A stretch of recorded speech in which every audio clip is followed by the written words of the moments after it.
This is a recap of Delta Downs, November 28th, 2012, a Wednesday, and I wanted to grab a track that we haven't done anything there for maybe over a year, and a bit of an oddball track as far as Ability X ratings goes. We've followed the track in the past, but nothing recently.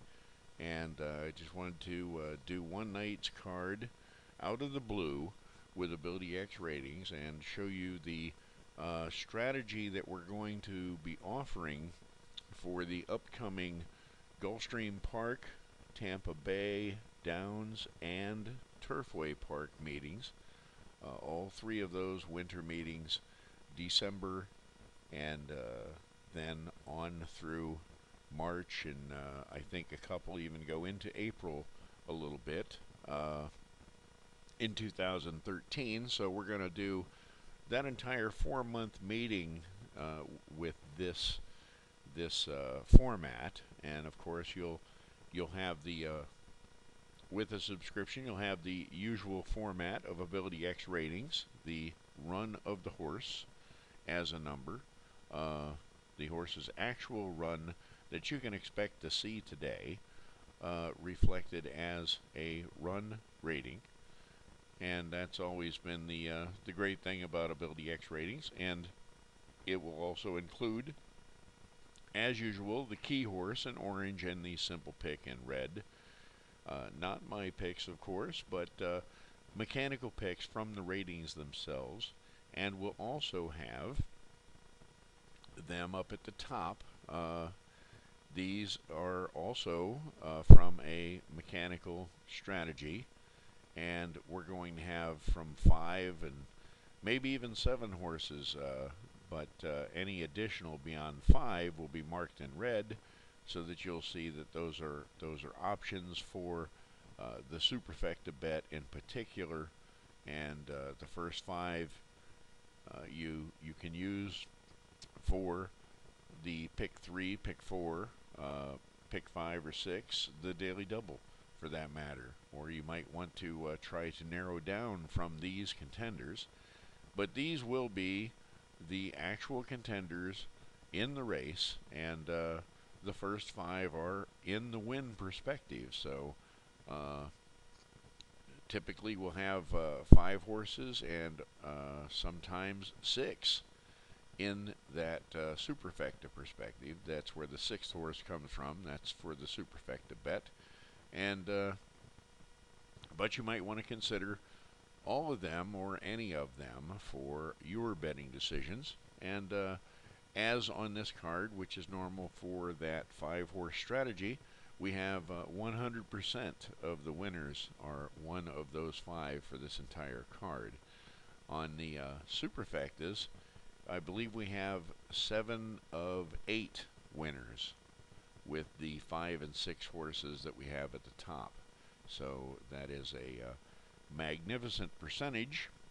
I feel like we should be able to look forward to something around 30-40% at Gulfstream and Tampa Bay and Turfway.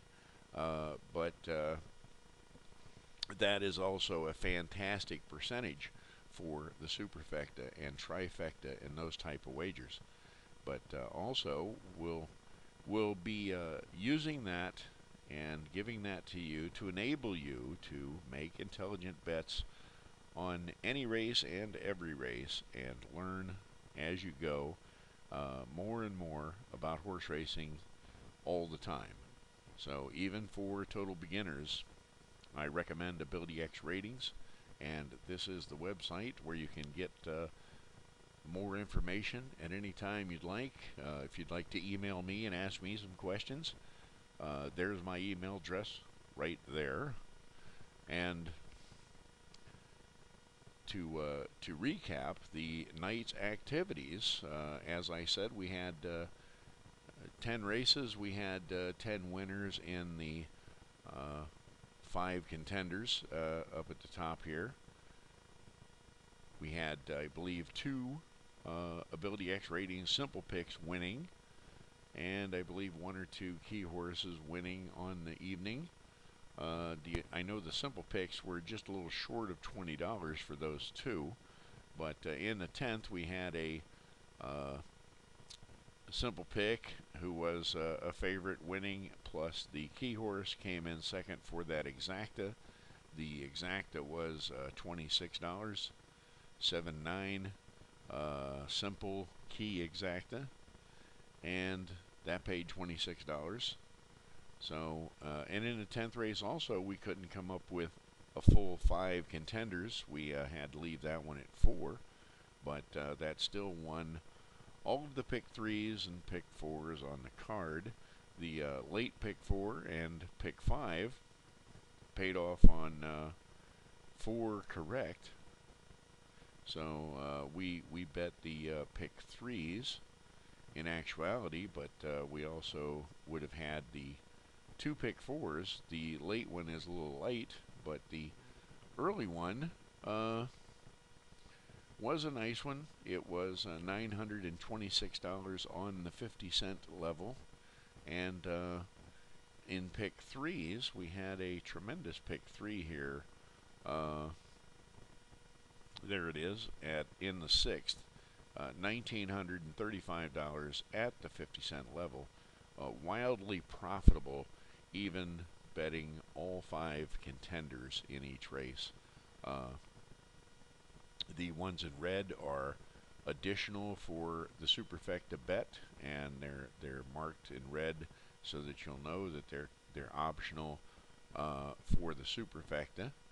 And in the races where we have a 6th horse, that one is intended for the superfecta, but it might be one that you might want to consider in the win perspective also. But for the pick bets, those 5, the first 5 contenders for each race did 100% on the card, and very profitable for pick 3s, even for the last one that only paid $42.25 on the 50-cent level. And overall for the whole card, very profitable on pick 3s, and that is the idea, to give you something that you can play. And as you do so, be able to learn more and more about horse racing and how to win it, even if you are a total beginner. So that's what we're after, and that's why we'll offer this for an entire 4 months. Plus, I'll recap a race or a day's races from one of those tracks every racing day, and you'll also have, if you take the full season subscription with the recaps and the selections, you're also free to choose any bets you might want to out of that, of course. And but with that subscription, I'll also spend a day at the racetrack with you to go over any fine points that you might not understand or might need help with. And as we go, I'm going to tell you how we come up with these 5 and 6 horses up here at the top, which are the contenders for the races, the true contenders regardless of odds. So you'll have the short odds and the long odds up there, and with Ability X ratings, you'll be able to learn how horse racing really turns and what it really turns on, and what the consistencies actually are in the game of horse racing. And I think it'll be a great deal, and a great way to learn all that you may care to about horse racing. And as a bit of a demonstration, we can take a look at the 9th race here, which is very competitive. A lot of the same type of numbers, but it does go off in a way that one might not expect. So we wanted to show that. The number 2, as you can see, wins it. Up here, pays $12.80. That is our 4th horse, and in this particular race, number 2 is the 4th choice on the morning line.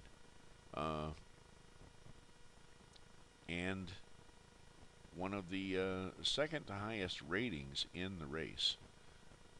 But and usually a higher rating is negative and a lower rating is better.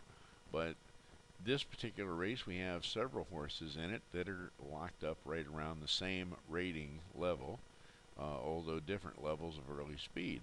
And number 2 has a higher rating, which actually shows a little more run for number 2 than it would for these horses up higher on the chart. But we can see in the race and how it goes off that number 2 pretty much has to adopt a strategy of going to the front if possible. And from that position, that's easily done. And number 7 also is kind of left with that strategy to go to the front to have a chance to win this race. And as we would expect, number 5 really has to get up there with those horses if it expects to even have a chance of winning, and that is the favorite. And I think if the other horses adopt that strategy that would be expected, then number 5 is going to get kind of left out. And we also have number 1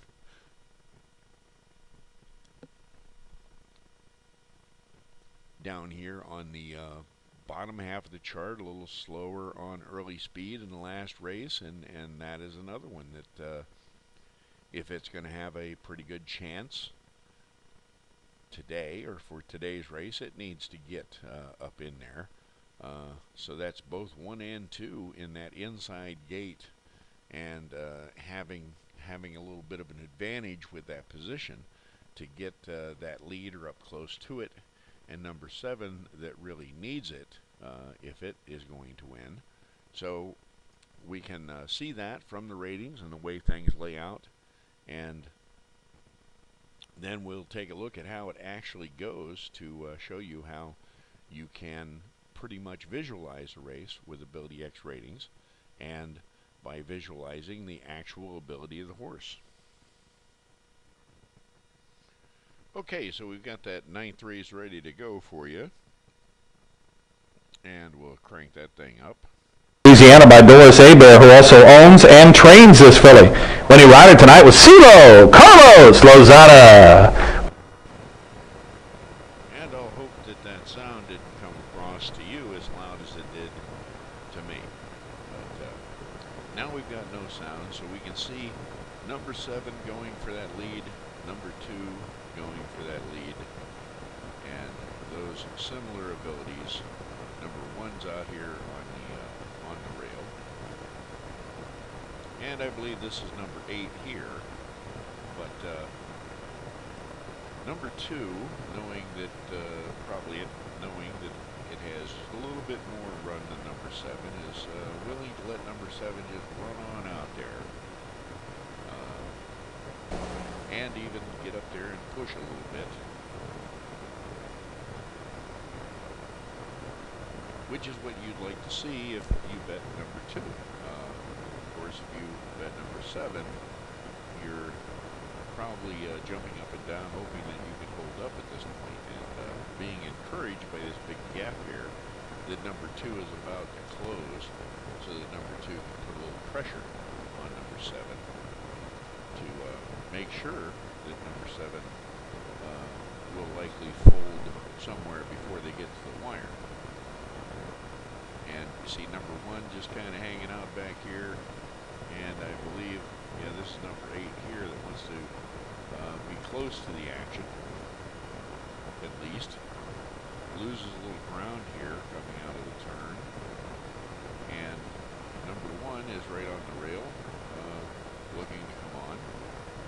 And here comes number 8, full of run. Number 1 and number 8 full of run here at the end of the race, but number 2 has just that little bit extra that it didn't burn up like number 7, and number 2 wins it. Of course, that kind of thing, to be able to visualize the race like that, you can do over time and with some experience, and with Ability X ratings, being able to analyze the horse's actual run, and get a good grip on today's race, and that's what it's all about. And from watching the races like that, that just helps you do that much better. So it's not something you can really do the wrong way, and the right way is just to do it. And the more you do it, the better you get at it. And as you do it, you get to where you can visualize that race just from this chart and the ratings, and make that good betting decision one way or the other. In this particular case, number 2, having just a little bit more run than this big group here, was the good betting decision for a winner. And it even went up in odds a little bit, pays just a touch over 5 to 1 to win 1280.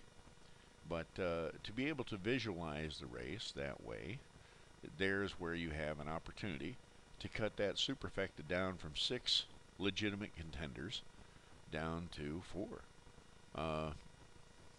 That's the possibility, and that's what you want to be doing in those 15 to 20 minutes before the race goes off. And as you get better at it, then you find that you're winning more, or at least winning enough that those that you lose don't knock you out of the game.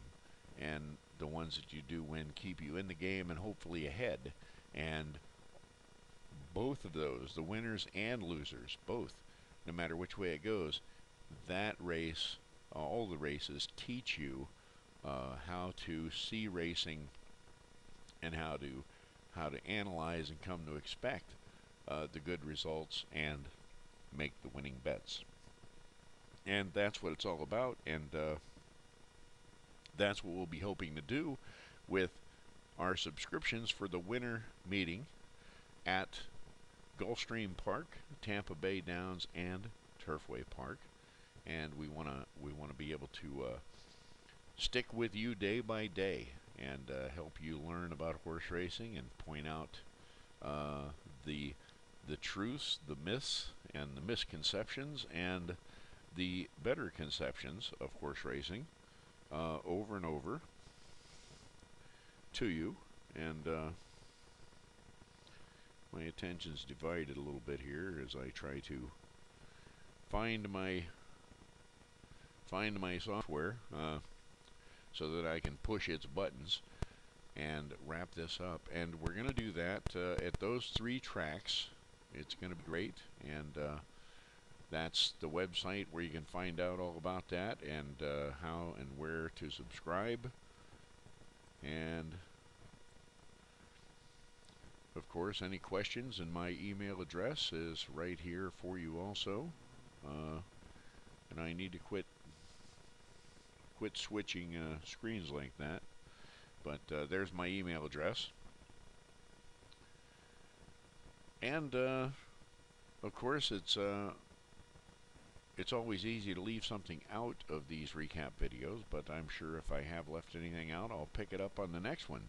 And that's something that I do every day, and I'll continue to do so all through those meetings, and you'll get that too. And you'll also get the past racing seasons for those 3 tracks that I have, up to 5 years of records with Ability X ratings at those tracks. That'll be included in this subscription.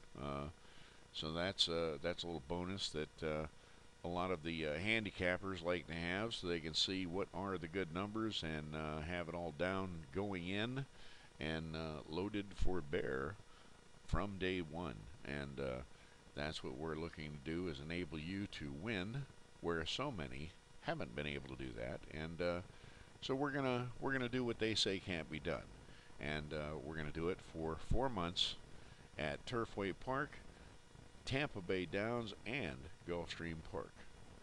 So I hope to see you there, and I appreciate you joining me for this recap. Look forward to the next one. Thank you very much.